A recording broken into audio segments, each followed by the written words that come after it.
O áudio que vocês vão ouvir agora é parte do podcast Xadrez Herbal.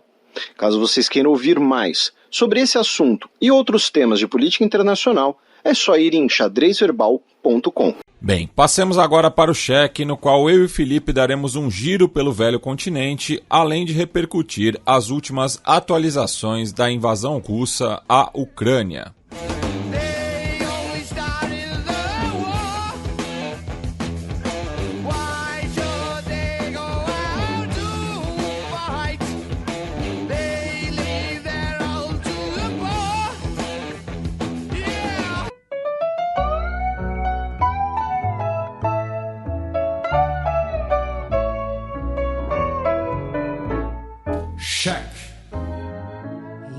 Cafillo, ¿dónde estaba cuando caíste en desgracia? El que siempre acompañaba tus momentos de viudez. Abaixe o volume, porque lá vem Breaking News. É isso mesmo, você não ouviu errado, já que a notícia que abre esse bloco é de hoje, né? Já que Rússia e Ucrânia assinaram acordo para desbloquear exportações de grãos ali no Mar Negro.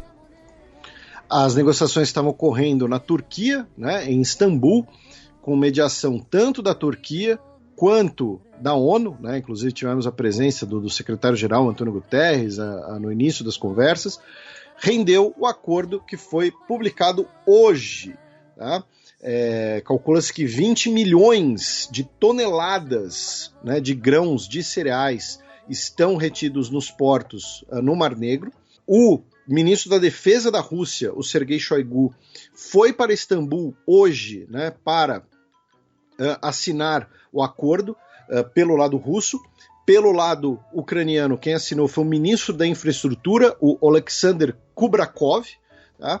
Então, basicamente, o acordo ele vai estabelecer que vão valer por 120 dias e vão garantir corredores a partir dos portos de Odessa, Yuzhny e Chernomorsk.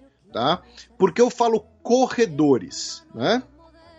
Porque nós precisamos ter a retirada, né, de minas em regiões, tanto minas marítimas, quanto eventuais minas terrestres, em rotas de suprimentos, né, envolvendo esses portos. Tá? Então, por isso são corredores onde a navegação vai ser segura e garantida. Tá? E, junto com isso, esses navios, né, eles serão fiscalizados, tá? Eles vão ser inspecionados na Turquia por funcionários tanto da ONU, quanto da Turquia, quanto da Rússia, quanto da Ucrânia. Tá? Então é o seguinte, o navio ele vai sair da Ucrânia de um desses 3 portos, com carregamento de trigo, por exemplo. Aí ele vai viajar até um porto turco por um corredor de navegação segura. Nesse porto, a carga será desembarcada.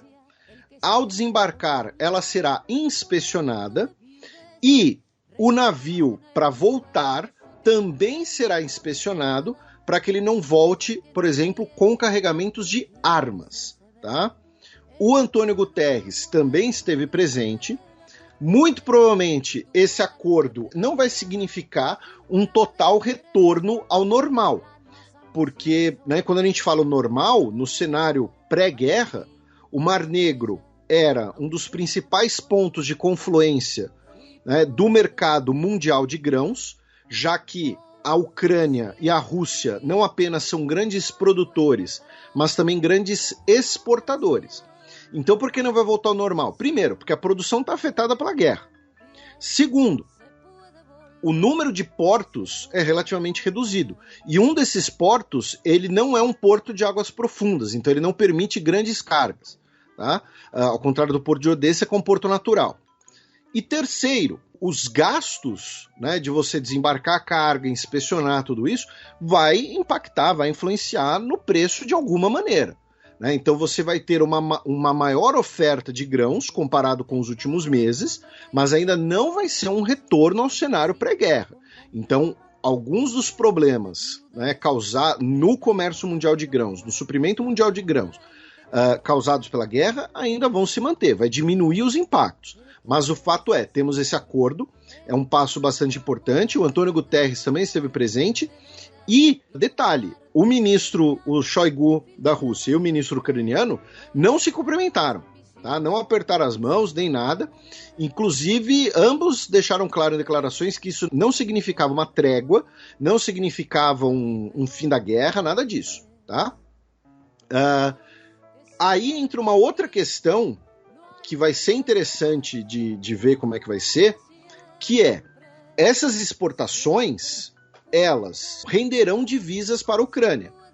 Como vai ser o comportamento russo a hora que essas divisas serem, sem dúvida nenhuma, usadas no esforço de guerra ucraniano? Porque mesmo que a Ucrânia vire e fale, não, a gente vai usar o dinheiro da venda de trigo para cuidar de questões de infraestrutura, do impacto humanitário e tal, em algum momento essa grana vai cair no esforço de guerra. Pode até não ser para comprar grandes armamentos no mercado internacional, mas vai cair, sei lá, no atendimento de soldados feridos. E a Rússia vai reclamar, certamente. E, claro, é uma vitória diplomática para a Turquia, né? Porque a Turquia foi o principal mediador desse acordo. A Turquia hoje é o principal mediador entre Ucrânia e Rússia, porque a Turquia não quer a guerra, a Turquia tem boas relações com a Ucrânia, a Turquia quer um Mar Negro tranquilo. Ao mesmo tempo, o atual governo turco tem relações próximas com a Rússia também, sabe que não pode alijar completamente a Rússia do cenário internacional, das suas relações. Então, a Turquia é o principal interessado nisso tudo, tá? E por conta disso acaba sendo o principal mediador, tá? Os navios não poderão ser atacados, esses navios nesses corredores, tá? Navios civis nesses corredores, e a pilotagem será feita por ucranianos, tá? Quando eu digo pilotagem, não é um termo pro o cara que está ali no timão do navio, não, é pilotagem inclusive nos portos. Então, a Rússia reconheceu o direito ucraniano nessa seara, por assim dizer. Então, essa notícia de hoje, talvez a principal notícia que vai permitir que milhões de grãos, especialmente trigo, que estão bloqueados devido à guerra, possam alcançar o mercado internacional e possivelmente, né, diminuir o impacto da guerra, especialmente em regiões e economias mais vulneráveis, como economias da África Oriental, que são grandes consumidores, do norte da África e da África Oriental, que são grandes consumidores de trigo ucraniano e estão passando por problemas de abastecimento, tá? Aí, meu caro Matias, é o seguinte, se não tivesse essa notícia de hoje, tá? A notícia que ia puxar esse bloco é uma notícia do último dia 18, da última segunda-feira. Por quê? Foi o dia que o Zelensky nomeou o novo chefe da Agência de Segurança Ucraniana. Porque ocorreu uma coisa muito curiosa nesse final de semana, eu até tuitei sobre isso ali na hora. Quem não segue, siga o Xadrez Herbal no Twitter, tá? @Xadrez Herbal, tudo junto. Na noite do domingo, tá? Na noite do domingo, o Zelensky demitiu, via decreto, a então procuradora-geral ucraniana, a Irina Venediktova, e o chefe de segurança de inteligência da SBU, o seu amigo de infância, Ivan Bakanov. A SBU, né, é Serviço de Segurança da Ucrânia, tá? É a sucessora ucraniana da antiga KGB soviética. Fazendo uma analogia com o Brasil, lembrando que analogias sempre vão ter problemas, é uma agência que acumula o que no Brasil são Polícia Federal e a BIM. Tá? Ela é a Polícia Federal e a BIM da Ucrânia. E aí, no domingo, por decreto, ele demite o chefe da agência e a então procuradora-geral, que estava investigando, e apareceu várias entrevistas tal, sobre investigações envolvendo possíveis crimes de guerra por tropas russas. Por que o Zelensky fez isso? Segundo ele, os dois órgãos estão com problemas nas suas estruturas internas, marcados por possíveis infiltrações russas, E ele coloca que pelo menos 60 integrantes, tanto da SBU quanto do escritório da Procuradoria, estão colaborando com os russos em territórios ocupados, incluindo até mesmo um agente do FSB, que é o Serviço de Inteligência Russo, que estaria dentro da SBU. Então, no domingão, ele demitiu os dois e afirmou que, olha, estou demitindo eles porque existe um problema de segurança, um problema de integridade e traição dentro dessas agências. E que até 60 pessoas estariam envolvidas diretamente em colaboração com os russos. E ele falou na live dele, né, naquelas transmissões que ele faz, que se você tem 60 colaborando diretamente, quantos outros não podem estar colaborando indiretamente ou não cumprindo de forma adequada as suas funções? É interessante pensar que ele está fazendo isso porque essas duas pessoas eram responsáveis por isso ou porque foram omissas, né? O que isso quer dizer? Aí, para colaborar ainda com esse cenário, então, aí ele nomeou o substituto na SBU e o substituto não foi o vice, né, chefe da SBU, que seria o caminho natural. O vice-chefe da SBU, o Volodymyr Horbenko, também foi exonerado do cargo. Tá? Então ele fez um verdadeiro expurgo ali na SBU, na agência de inteligência, e renovou basicamente todos os postos de chefia, incluindo também chefias regionais. Tá? Então, repito, se não fosse essa notícia de hoje, essa teria sido a notícia que puxaria esse bloco, dessa demissão do chefe da SBU e da então procuradora-geral ucraniana. Não é uma coisa pequena, não é uma coisa para a gente ver se vai ter alguma repercussão no futuro próximo. Enfim, ao meu ver, não é algo tão inofensivo assim. Você, no meio de uma guerra, você demite o seu chefe do principal serviço de segurança, do principal serviço de inteligência do país. Em outras notícias, né, agora a gente vai fazer um outro giro por notícias relacionadas à guerra na Ucrânia, primeiro com 3 notícias ligadas diretamente ao conflito. Tá?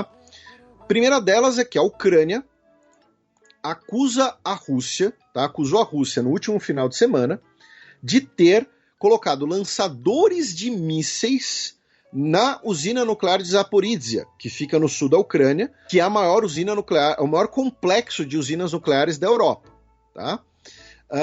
No início da guerra teve muito esse pânico, especialmente fomentado por alguns perfis nas redes sociais, inclusive no Brasil, né? Então gente que foi movimentada pelo pânico, pelo sensacionalismo, né? Teve até aqueles perfis de fofoca falando de guerra na Ucrânia, né? Então, meu Deus, vão colocar armas na usina nuclear e tal. A gente ainda não sabe se foram colocadas armas na usina nuclear ou não. De fato, é um comportamento perigoso, não é um comportamento justificável pela necessidade de guerra. Ao mesmo tempo, vamos lembrar que essas usinas nucleares ucranianas são projetos construídos durante a Guerra Fria, feitos para aguentar até mesmo ataques, por exemplo, com armas nucleares táticas.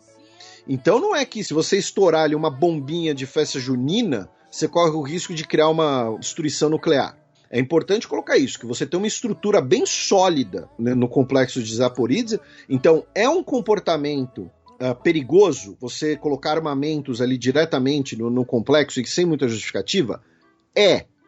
Ao mesmo tempo, não é uma vulnerabilidade assim, como se fosse uma coisa simples, você explodir ali, você causar uma detonação nuclear nessa região, tá? A segunda notícia é que o Lavrov, o ministro de Relações Exteriores da Rússia, deu uma declaração anteontem, dia 20 de julho, dizendo que os objetivos militares russos na Ucrânia estão em aberto e que a nossa prontidão para aceitar uma proposta de paz ucraniana era baseada na geografia de março de 2022. A geografia hoje é diferente. Não se trata apenas de Donetsk e Luhansk, mas também das regiões de Kherson, Zaporizhia e um número de outros territórios. Ou seja, ele basicamente dizendo que o governo russo pode reconhecer grupos separatistas nessas regiões ou até mesmo buscar a anexação direta e tentar colocar isso na mesa de negociação com a Ucrânia. A terceira notícia do front também é uma troca de acusações, porque, lembre-se, vou repetir, a Ucrânia acusou a Rússia de colocar armamentos em Zaporizhzhia. A gente não sabe se isso necessariamente é verdade ou não. E a Rússia, dessa vez, alegou que destruiu 4 lançadores de foguetes do sistema HIMARS, que foram fornecidos pelos Estados Unidos, e que a Ucrânia estava usando com sucesso para atingir depósitos de munição russos, né, dizendo que destruíram 4 desses lançadores. A Ucrânia negou, dizendo que são mentiras para minar o esforço ocidental de apoio à Ucrânia. Tá? Novamente, não sabemos. Aí vamos para outras notícias em relação à guerra e ao espaço soviético. Depois a gente vai passar pelo gás, tá? Mas, em outras notícias, passando mais rapidamente, a defesa da Brittney Griner, né, a jogadora de basquete que está detida na Rússia, pelo porte, né, de cannabis, porque ela tinha lá o vape com líquidos ali, né, baseados em cannabis, disse que ela tinha autorização médica para usar cannabis medicinal para tratar uma contusão, para tratar a dor derivada de uma contusão de sua carreira atlética. Então, ela tinha uma permissão pelo Departamento de Saúde do Arizona. A defesa dela está alegando isso agora, tentando, óbvio, a soltura dela. Também no final de semana, no dia 16, nós tivemos a queda de um avião no norte da Grécia. É um episódio para os nossos ouvintes que são aí acadêmicos do direito internacional, professores de direito internacional, como a nossa querida Honolulu, né, acho que pode dar até uma questão. No dia 16 de julho, um avião cargueiro, o Antonov 12, caiu perto da cidade de Kavala, no norte da Grécia. Tá? O avião estava vindo da Sérvia. Tá? Ele decolou do aeroporto de Nice, na Sérvia. É um avião ucraniano com 8 tripulantes ucranianos e que estava carregando 11 toneladas de armamentos e munições de fabricação sérvia rumo a Bangladesh. Olha só, por 2 horas ocorreram explosões secundárias, tá? Ou seja, as munições que caíram com o avião ficaram explodindo, né? Ficaram ali cozinhando e explodiram e detonaram. E era uma exportação, né, de armamentos sérvios para Bangladesh. A questão é que tem muita gente aí discutindo se seria alguma operação de triangulação de fornecimento de armas. Por quê? Porque se a Sérvia fornecer armas diretamente para a Ucrânia, vai pegar muito mal, né? Porque a Sérvia é aliada da Rússia. Então pode ter sido algum contrabandista de armas, envolvendo ali algum esquema de corrupção. Então, olha só, a gente vai pegar o armamento sérvio, a Sérvia que tem grandes depósitos de armamentos, por conta, né, de ser herdeira do arsenal da Iugoslávia e das guerras de solução, manda para um terceiro país, né, então manda para Bangladesh, e Bangladesh que repassa esse armamento para a Ucrânia. Né, então tem essa possibilidade também. E repito, há um avião ucraniano com tripulantes ucranianos que saiu da Sérvia, carregamento sérvio, que caiu na Grécia rumo a Bangladesh. Tá? E no caminho ele ia parar em Jordânia, Arábia Saudita e Índia. Então talvez renda aí uma questão de direito internacional. A Rússia multou o Google em 387 milhões de dólares por não deletar conteúdo considerado ilegal no país em relação a, né, matérias sobre a guerra.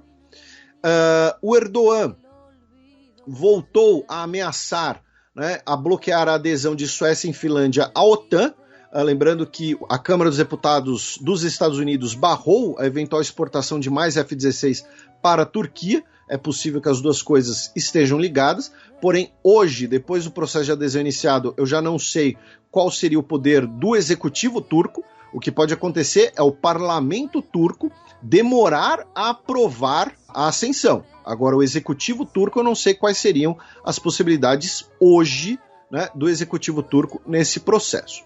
O Joe Biden recebeu a primeira-dama da Ucrânia na Casa Branca, a Olena Zelenska, em que ela fez mais um pedido por armas, fez um pedido por maior apoio aos refugiados ucranianos na Europa. O CEO, né, da empresa Baykar, da Turquia, que fabrica drones, o Haluk Bayraktar, ele deu uma entrevista à CNN essa semana, né, ele que está virando aí uma celebridade, dizendo que a sua empresa jamais fornecerá drones para a Rússia. tá? E que ele está muito orgulhoso, né, do símbolo que os drones dele se tornaram contra a agressão russa. A União Europeia propôs no último dia 19 criar um fundo comum de €500 bilhão para compra de armamentos pela União Europeia. Tá? Será a primeira vez que isso vai ocorrer. A União Europeia comprando armas em conjunto, especialmente para substituir munições e equipamentos que foram cedidos para a Ucrânia por países membros nos últimos meses. A União Europeia também concretizou aquela decisão que foi tomada no G7 e baniu a importação de ouro proveniente da Rússia. Tá? E no espaço pós-soviético, né, ou seja, não está diretamente ligado à Ucrânia, mas a gente tinha que botar notícia em algum lugar, né, recentemente a gente explicou um pouco dos protestos da crise no Uzbequistão, né, na região do Karakalpaquistão, cuja capital é Nukus, né, para delírio aí da quinta série, é o nome da capital da região, não posso falar nada, não posso fazer nada, tá? Não briguem comigo. E essa semana, um grupo de direitos humanos ligados aos manifestantes afirmou que cerca de 300 pessoas ainda estão detidas sem poderem ter contato com suas famílias no Uzbequistão. Esse grupo é liderado por um político de oposição que é asilado na Suécia, chamado Pulat Arunov. Tá? Aí nós vamos para a questão do gás, meu caro Matias, com uma breve atualização. Em parte a gente vai levantar ali um pouquinho a plaquinha do eu avisei, mas embora, né, não que seja grandes coisas, né, mas quando a gente começou a falar da questão do gás natural em relação à guerra na Ucrânia, né, a gente falou que a União Europeia buscaria novos fornecedores de gás natural e que no médio e longo prazo esses fornecedores poderiam vir especialmente do Mediterrâneo Oriental e que no curto prazo, né, nós teríamos países como Catar, Azerbaijão e Argélia. E é exatamente isso que está ocorrendo, exatamente esse cenário. Tá? Então, nessa semana, tá, nós tivemos a Ursula von der Leyen, né, a von der Leyen, a presidente da Comissão Europeia, viajando a Baku, capital do Azerbaijão, onde ela se encontrou com o Ilham Aliyev e assinaram um acordo para dobrar o gás natural azeri fornecido à União Europeia para no mínimo 20 bilhões de metros cúbicos por volta de 2027. O Mário Draghi, demissionário, a gente já vai falar da Itália, né? Primeiro-ministro demissionário da Itália, né? Viajou até Argel, onde se encontrou com o presidente argelino, Tebboune, para investimentos italianos na casa dos 4 bilhões de dólares na indústria do gás argelino e no aumento do fornecimento de gás argelino para a Itália. Segundo o próprio Mário Draghi, hoje a Argélia é o maior fornecedor de gás para a Itália. Foram assinados 15 acordos no total, não apenas de cooperação energética, mas também cooperação em outros ramos da economia e também cooperação judiciária. Tivemos um acordo também entre a Eni, italiana, e a Sonatrach, né, argelina, e também entre a Sonatrach e a Total, que é francesa. Falando em França, o Macron recebeu em Paris o Sheikh Mohammed bin Zayed Al Nahyan, né, o líder dos Emirados Árabes Unidos, onde eles assinaram um acordo sobre o quê? Petróleo, tá? Para aumentar a exportação de petróleo dos Emirados Árabes Unidos para a Europa. Então, essas são algumas das notícias, daqui a pouco a gente vai passar por outras. Mas vejam só, né, nosso caro ouvinte. Então, assim, o cenário que a gente mencionou alguns meses atrás é o cenário que está ocorrendo agora. E o nosso ouvinte pode ter percebido, né, que, poxa, peraí, a União Europeia não falou que vai diminuir a compra de gás russo porque, né, violações de direitos humanos, não é uma democracia e tudo mais. Ela pega e vai comprar gás e petróleo do Catar, que é uma monarquia que tem dono. Emirados Árabes Unidos, que é uma monarquia que tem dono. Azerbaijão, né, e que a gente chama, né, o presidente do Azerbaijão de presidente, né, o Aliyev, para ser legal, porque ele é o ditador do país, ele que herdou o poder do pai, a mesma família está governando o país há 20 anos. Né? Não, 30 anos, já estava errando as contas. Né? A mesma família governa o país há 30 anos. Porque é logo após a dissolução da União Soviética. Isso. E a Argélia, que, embora tenha períodos ali menos autoritários na sua história, é uma ditadura militar, basicamente, nas últimas décadas, e passou por diversas crises institucionais recentes, a gente mencionou isso aqui, inclusive protestos, com repressão, especialmente da camada mais jovem, que quer o fim do controle do Estado pelo aparato de inteligência que controla o Estado argelino. Então, é uma ditadura também. Então, assim, aí a União Europeia vai lá e fala em democracia, direitos humanos, e vai comprar petróleo e gás de todos esses países que não tem nenhum retrospecto positivo nesses assuntos. A gente está aqui só apontando a hipocrisia? Também é importante apontar a hipocrisia. Mas então, qual que é o ponto? Né? O ponto, nosso caro ouvinte, é a palavra ameaça.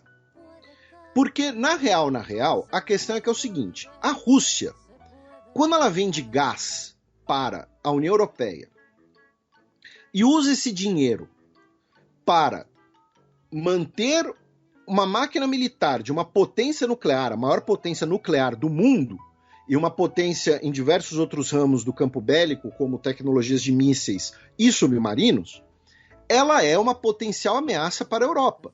Ela está invadindo um país europeu, criando refugiados, gerando refugiados europeus, refugiados que a imprensa europeia, né, alguns meses atrás, a gente repercutiu isso aqui, né, meu caro Matias, né? São pessoas loiras, de olhos azuis, parecem com a gente. Né? Então é o seguinte, quando a União Europeia compra o gás russo, na lógica da União Europeia não interessa a questão de democracia e direitos humanos nesse caso. Né? Não estou dizendo que não interessa nunca, que não é importante. Estou falando que a Rússia é uma potencial ameaça para os interesses europeus e para a União Europeia. Quando a União Europeia compra gás do Azerbaijão, dos Emirados Árabes Unidos, do Catar ou da Argélia, é o seguinte, é aquela coisa. Putz, o Azerbaijão usou dinheiro para invadir a Armênia? Que coisa, né? Que triste, nota de repúdio. A Argélia usou essa grana para reprimir a população? Nota de repúdio. Os Emirados Árabes Unidos estão bombardeando o Iêmen, estão comprando caças para rivalizar com o Irã? Acontece, né? Que triste, né? Essas guerras lá no terceiro mundo. Né? Então é isso. Não é uma ameaça direta para a União Europeia, é uma guerra apenas distante.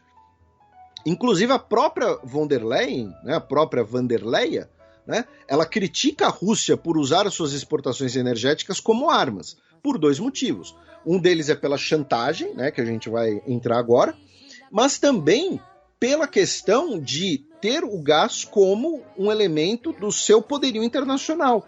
Repito, que pode rivalizar com o poderio da União Europeia. Não, claro, na economia, né? A União Europeia que, se você pensar a União Europeia como um conjunto, é a maior economia do mundo, a segunda maior economia do mundo, né? Depende do critério também. Agora de cabeça, eu tô falando de cabeça, tá? Antes que alguém corra pra sei lá, protestar. Então, é interessante colocar isso. Que questões de direitos humanos, questões de democracia são interessantes, mas os interesses também, eles acabam vindo em primeiro lugar. E, junto com esses interesses, também está a questão de que, olha, se a gente comprar gás da Rússia, a gente está alimentando o potencial rival. Se a gente comprar gás do Catar, a gente está alimentando ali o estilo de vida da família Altani e olhe lá. Né? Não gera tanto risco assim. Ainda nessa questão de gás, nessa questão da, entre aspas, chantagem, a Gazprom, no último dia 18, teria emitido um comunicado às suas subsidiárias na Europa de que o fornecimento de gás pode ser prejudicado pelas questões de manutenção. E aí, pouco tempo depois, o governo russo disse que o Nord Stream vai funcionar completamente e que os contratos serão cumpridos. De qualquer maneira, os países da União Europeia recomendaram a diminuição até 15% do uso de gás natural para aumentar as reservas de gás natural desses países em preparação para o inverno. Tá? E o governo alemão já estaria também pensando em como contornar as próprias sanções para poder voltar a adquirir gás natural russo. Tá? Nesse cenário de uma possível escassez, uma possível interrupção de fornecimento, o ministro de Relações Exteriores da Hungria, tá, o Péter Szijjártó, se encontrou com o Sergei Lavrov em Moscou para discutir o fornecimento de gás natural russo para a Hungria. A Hungria que hoje é o principal aliado russo dentro da União Europeia, além de 95% do gás natural usado na Hungria ser de origem russa. Ou seja, se vai não vai, né? O gás pode interromper, pode não ter gás, né? Então vamos diminuir o uso para aumentar as reservas. Ah, mas é por manutenção, fica tranquilo. Né? Mas lembrando, o Nord Stream 1 ele está funcionando normalmente.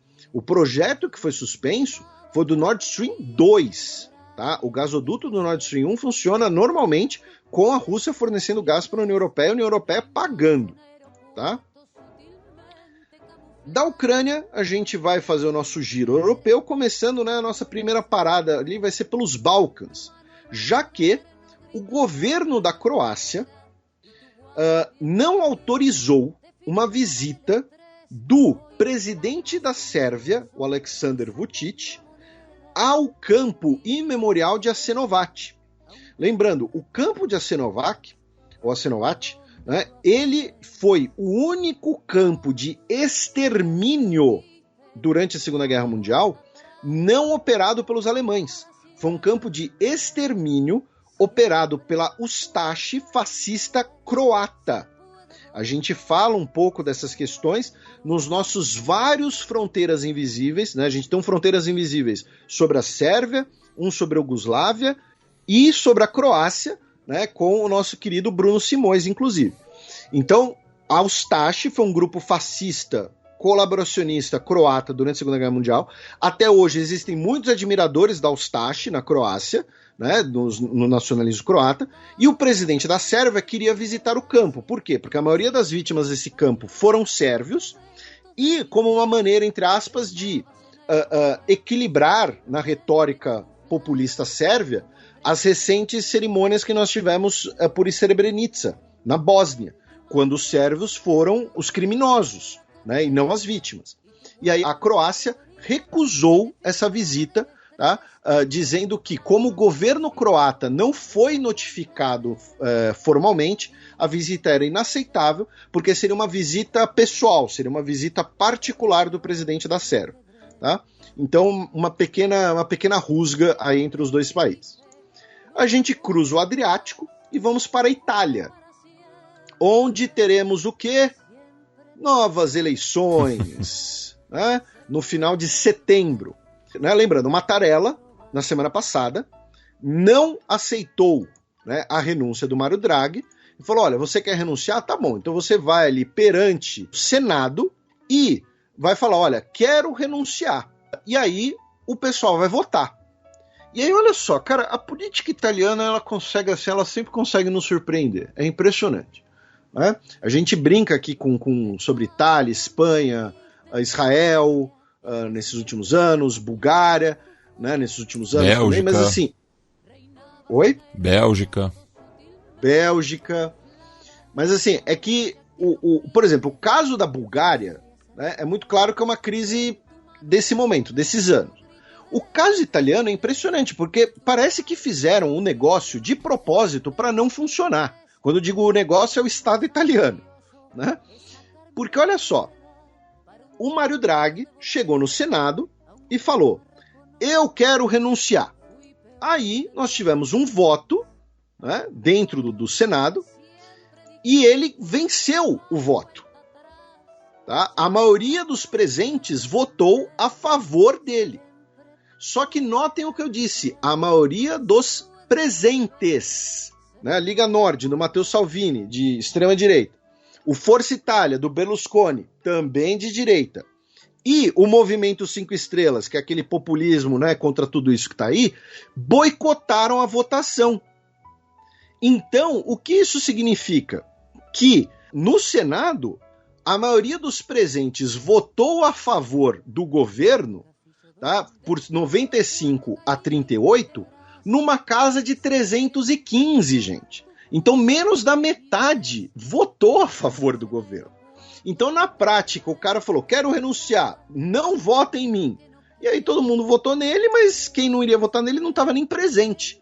E aí isso forçou ele a, de novo, né, renunciar, falando, ó, não tenho apoio da maioria, eu tenho apoio dos que estavam lá, né, de quem foi no Senado, mas eu não tenho apoio da maioria. Né? Então, aí, por favor, o seu Mattarella, você pode, por favor, né, me mandar para casa? Né? Você pode aí, né, dissolver o parlamento? E aí tivemos a conclusão da dissolução do parlamento e a convocação de novas eleições. Olha só, gente, né, os números aqui. São 321 integrantes do Senado, porque a gente já falou aqui como o Senado italiano é bizarro, né? Que é uma composição muito esquisita. Se são 321, você precisa, então, de 161 votos para ter a maioria. Só estavam presentes menos que isso. Tá? Então, 95 votaram a favor, 38 votaram contra, 58 não votaram e 104 sequer foram para votação.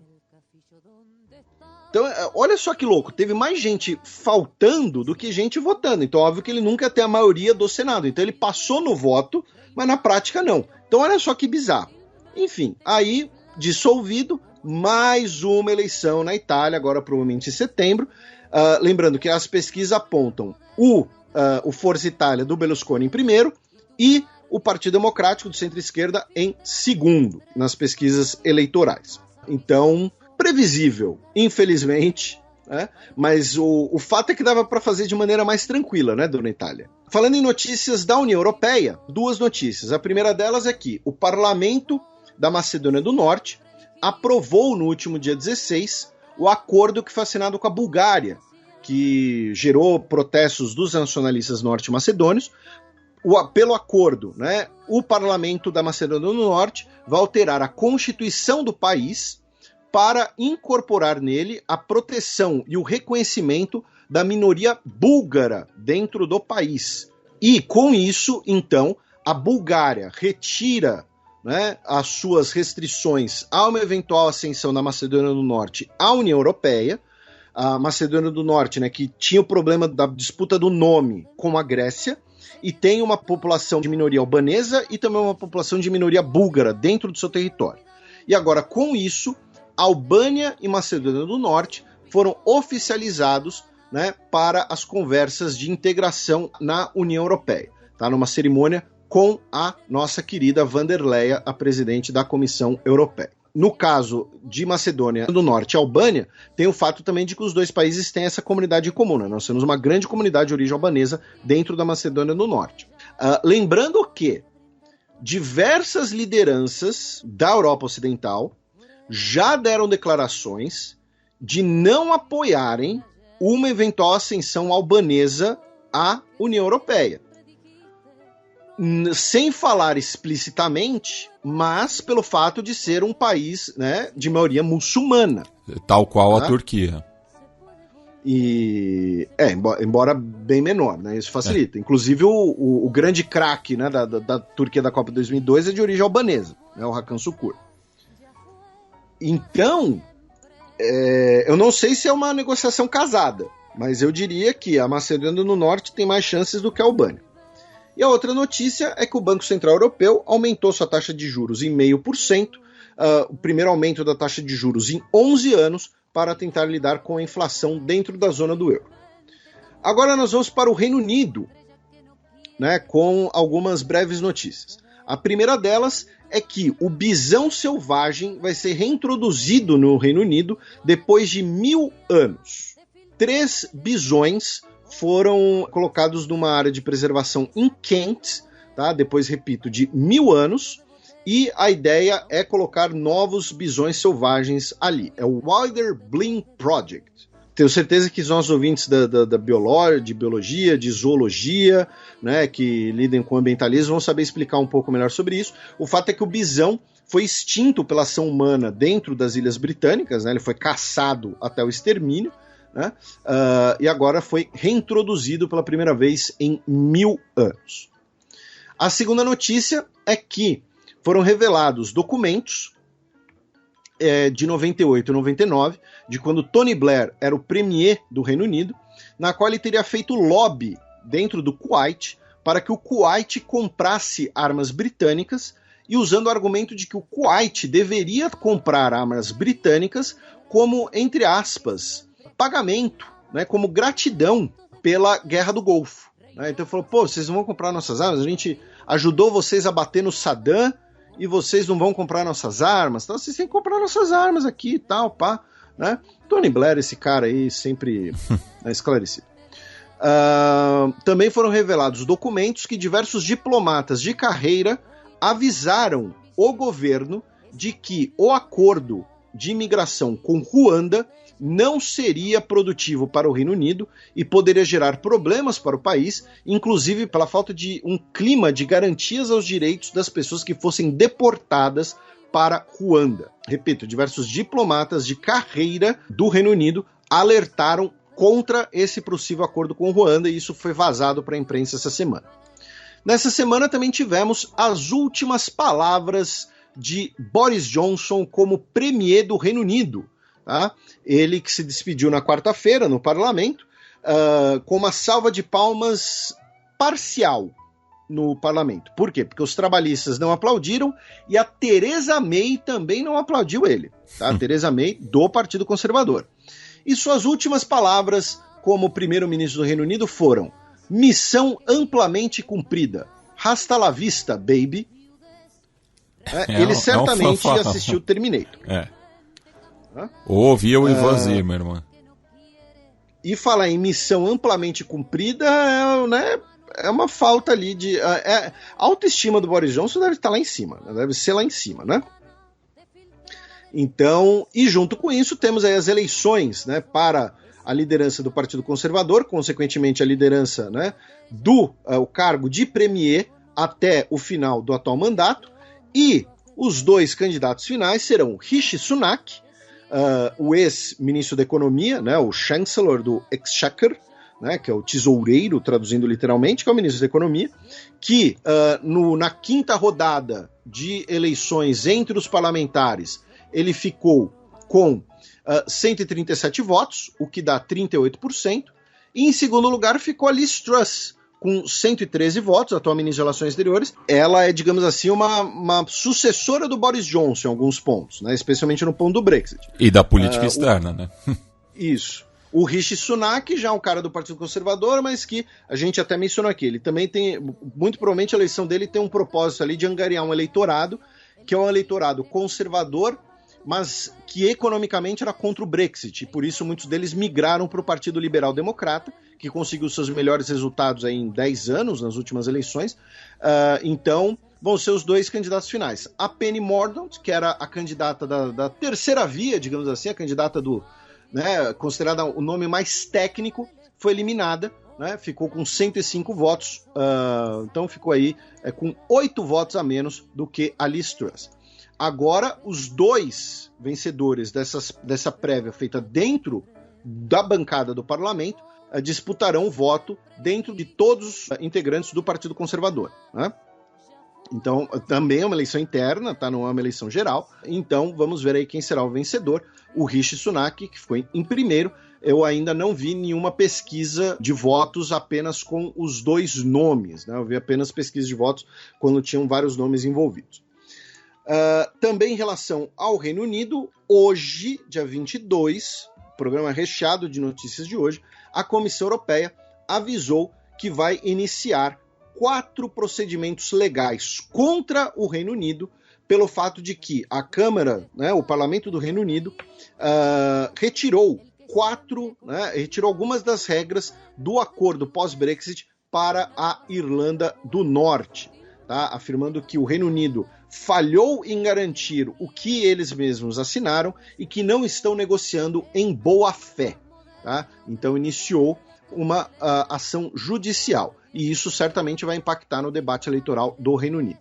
E para a gente fechar esse bloco, né, notícias da onda de calor europeia. Segundo autoridades portuguesas, tá, nessas últimas semanas, 659 pessoas morreram de alguma maneira ligada à onda de calor, com Portugal registrando sua maior temperatura de 47 graus, a maioria deles idosos, né, que já tinham outros problemas de saúde que foram agravados pela onda de calor.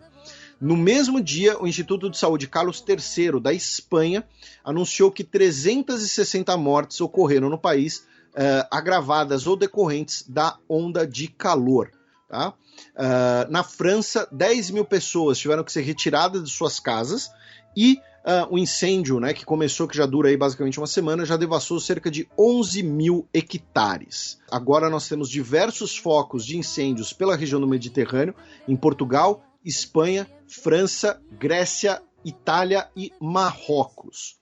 No Reino Unido, o prefeito de Londres, o Sadiq Khan, classificou a situação na cidade como crítica, já que nós tivemos diversos incêndios em Londres, tá, que destruíram residências, inclusive, originados pela onda de calor. Tá? E aí o prefeito teve que declarar uma situação de urgência. E também no Reino Unido, essa notícia eu achei muito bizarra. Tá? Uma base da Força Aérea Britânica, a base de Brize Norton, tá? Brize ou Breeze, né? B-R-I-Z-E, que fica em Oxfordshire, teve que divergir o seu tráfego aéreo para pistas próximas, porque a pista começou a derreter devido ao calor, tá? A pista, porque assim, lembrando, uma pista de avião, ela fica tomando o sol, né, o dia inteiro, né? Todo mundo já é aquela coisa do asfalto quente, né? Então a pista começou a ser danificada pelo calor intenso e teve que aviões que estavam previstos para pousar ali tiveram que ser ordenados a irem para outras pistas.